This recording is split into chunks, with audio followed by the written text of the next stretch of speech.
Good day, everyone. So, for today, we're going to discuss socialization in our Socio-Cultural Anthropology class.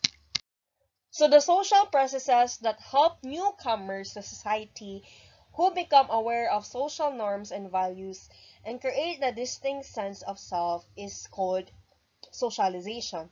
So, socialization is a mechanism by which a helpless child develops into a self aware, intelligent individual who understands the ways of a society's culture. Socialization is a lifelong process by which people learn the values and norms of a given society. Now, what I want you to remember is the term socialization and socializing are not similar. They are different because socializing is mixing socially with others, such as family, friends, neighbors, or even our coworkers. While socialization is a process that includes socializing, but it is more complex, multifaceted, and formative collection of interactive interaction. Now, individuals and the communities in which we work both profit from socialization. It demonstrates how completely human beings and their social worlds are intertwined. So, to begin with, a community perpetuates itself by teaching culture to new members. A civilization would cease to exist if new generations do not learn the way of life. So, in order for society to exist, whatever makes it unique must be passed on to those who join it. So, for example, for Canadian society, in order for it to survive, children must learn about the democratic ideals such as voting standards and how to use tangible artifacts such as ballots. Now, let's talk about the importance of socialization. So, we need to socialize almost as much as we need to be individuals. There's a saying that we always say that no man is an island. So, social interaction allows us to progressively understand who we are and how we fit into the world around us by allowing us to see ourselves through the eyes of others.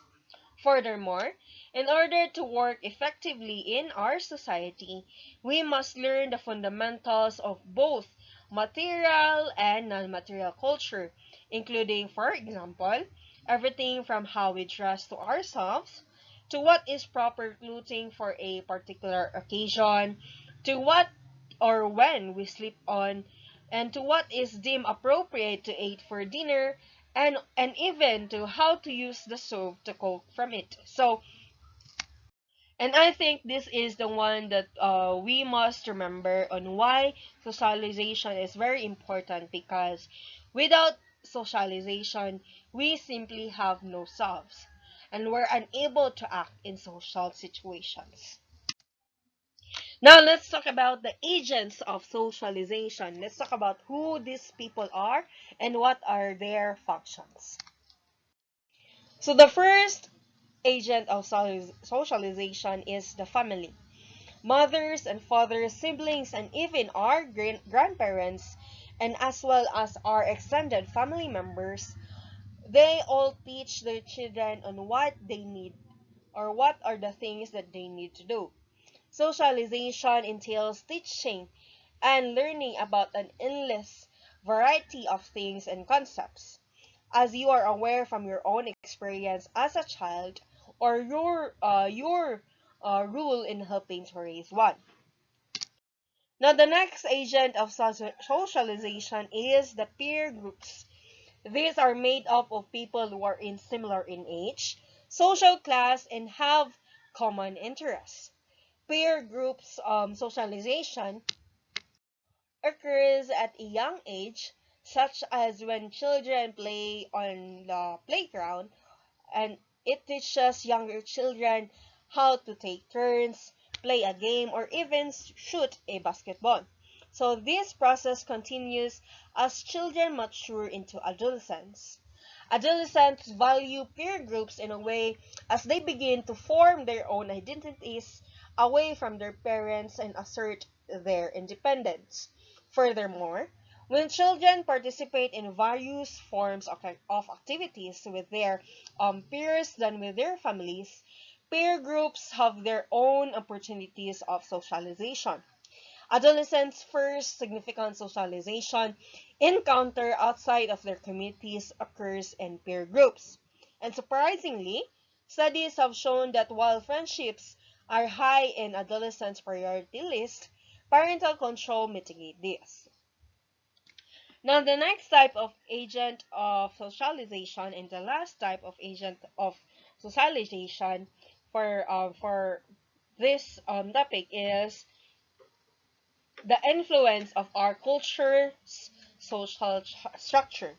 So people are taught how to act and manage these systems through formal structures such as schools, workplace, and the government.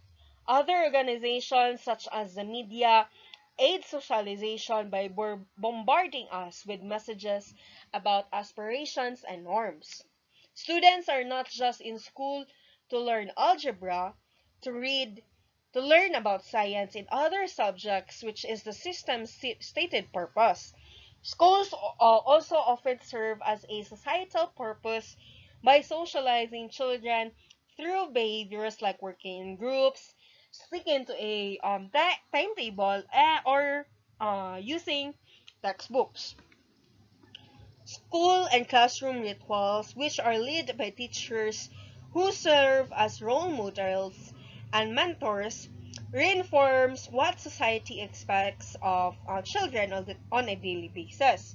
The secret curriculum or the informal teaching done by schools is how sociologists characterize this part of school. Now let's talk about the theories of socialization. Let's talk about Simon Freud. So Simon Freud is a psychoanalyst and he is one of the most influential modern scientists to propose a hypothesis about how people develop a sense of self. He thought personality and sexual growth were inextricably related. And he divided the maturation phase into psychosexual stages, which are the oral, anal, phallic, latency, and genital. He claimed that early stages of development, such as breastfeeding, toilet training, and sexual awareness, are intimately related to one's self development.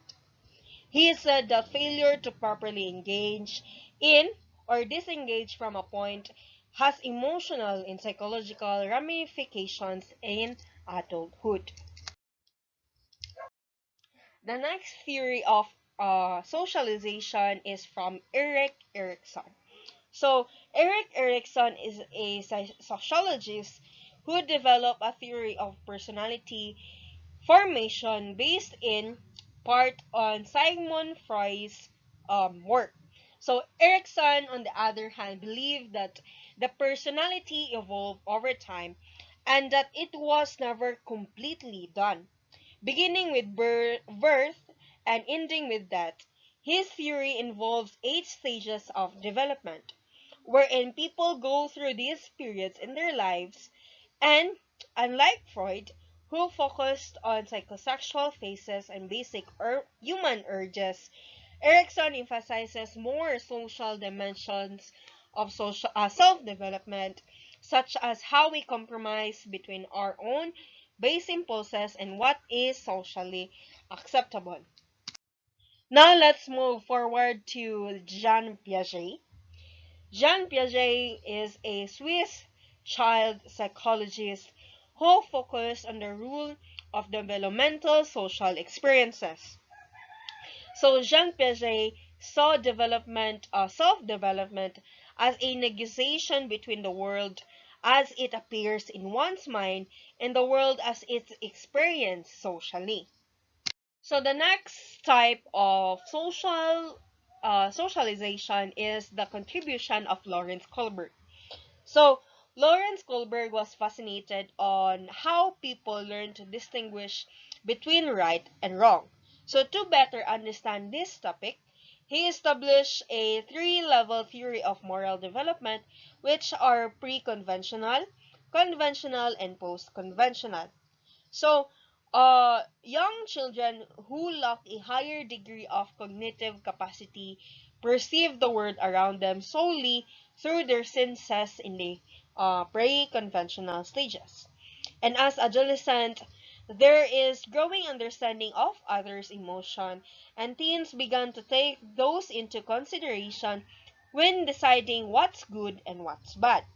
The post-conventional stage occurs when people began to think about morality in more nuanced, abstract terms, such as Americans believing that everyone has the right to live a life, liberty in the pursuit of happiness.